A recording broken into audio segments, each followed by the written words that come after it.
ভারতের প্রধানমন্ত্রী নরেন্দ্র মোদীর ফোনালাপ হয়েছে। শুক্রবার নিজের এক স্যান্ডেল থেকে করা এক পোস্টে মোদী নিজেই একথা জানিয়েছেন। মোদী লেখেন, অধ্যাপক মোহাম্মদ ইউনূসের কাছ থেকে একটি ফোন কল পেয়েছি।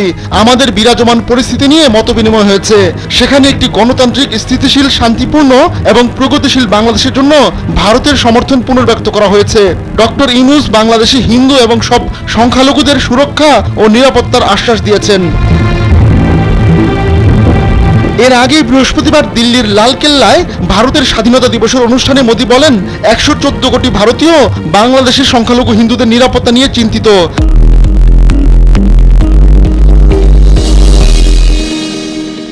ভারত সবসময় বাংলাদেশের অগ্রগতির শুভাকাঙ্ক্ষী। আমরা আশা করি বাংলাদেশের পরিস্থিতি শিগগিরই স্বাভাবিক হবে। ভারতীয়রা চায় হিন্দু ও সংখ্যালঘুদের নিরাপত্তা নিশ্চিত হোক। মোদীর এমন বক্তব্যের পরেই তাকে ফোন করলেন ডক্টর মোহাম্মদ ইউনূস। কোটা সংস্কারের দাবিতে শুরু হওয়া আন্দোলন গণ অভ্যুত্থানে রূপ নিলে গেল 5 আগস্ট পতন ঘটে শেখ হাসিনা সরকারের। ওই দিনই পদত্যাগ করে দেশ ছেড়ে ভারতে আশ্রয় নেন শেখ হাসিনা। বর্তমানে তিনি ভারতেই রয়েছেন। তবে শেখ হাসিনা ভারতেই থাকবেন নাকি অন্য কোথাও আশ্রয় নেবেন তা এখনো